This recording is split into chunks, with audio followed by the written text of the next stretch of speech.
taba mo pa. Alam mo, kahit sinong lalaki, iiwanan ka talaga dahil dyan sa itsura mo. At anong tingin mo sa sarili? Diyosa ng kagandahan? Kahit ano pang itsura mo, kabit ka lang! Magsama kayong dalawa sa impyerno, mga demonyo! Dapat pala, binutasan ko yung mga palad mo para may proof ako na makita na malakas ang powers mo. Para makuha mo, bumango ka sa hukay. Powers pala hanap mo, no? May relasyon talaga kami. At proud ka ba? Ha? Yan ba, Rom? Ang pinagmamalaki mo?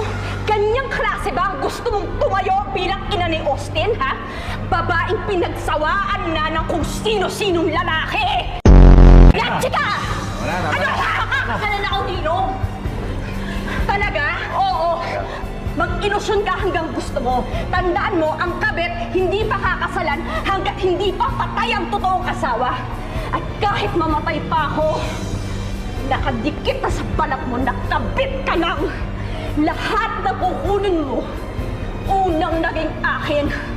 Para kang aso na nagsasaya sa mga buto na tinatira lang! Palis ka na. Well, okay then.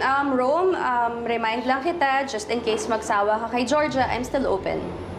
Anong sabi mo? Oh, I'm so sorry. My words got mixed up. What I meant to say was, kung magsawa na si Rome sa business niya at bumalik siya sa pagiging piloto, open pa rin ako.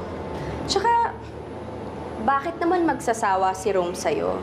Ang ganda-ganda mo nga eh, lalo na kapag hindi nakakunot ang noo mo. Kailan ba matatapos tong hearing na to para hindi ka napali sa iba dyan at para matuloy na yung kasal natin? Georgia! Hay nako, sana nga matapos na to at magkaresulta dahil kawawa naman yung nag-feeling bride dyan na hanggang ngayon wala pang engagement ring sa daliri. Nakatulog ka ba? Matapos mong malaman na hindi na kayo kasal ni Rome. Oh yeah! Ang himbing nga ng tulog ko. Yun nga lang, napanaginipan kita. Ah, talaga? Ano naman ang ginagawa ko sa panaginip mo? Pinagtatawanan ka. No, actually, ako pa nga yung tumatawa. Kasi iyak ka daw ng iyak dahil ayaw kong pakasalan ni Rome. Huwag mo na akong agawan ng karapatan. Karapatan? Do you even know what you're talking about? Ano bang karapatan ang meron ka? Hindi ka naman legal na asawa. Itigilan mo na siya! And what makes you think that you can stop me? Bakit, Georgia? Nagpapigil ka ba? Kahit alam mong kasal ako kay Rome nung inagaw mo siya sa akin? At bakit din ako titigil ngayon? Kung alam ko naman, wala akong pamilyang sinisira. Because you're not even married. You're not even his wife. At mukhang wala siyang balak pakasalan ka. Once a mistress, always a mistress. Sorry, Emma. Pero akin na si Angelo. Talaga? Saan? At hanggang ngayon, naghahabol. Woo! Iba ka! Ang ganda mo, no? Gandang-ganda ka sa sarili mo. Talaga? Maganda ako. May problema ka?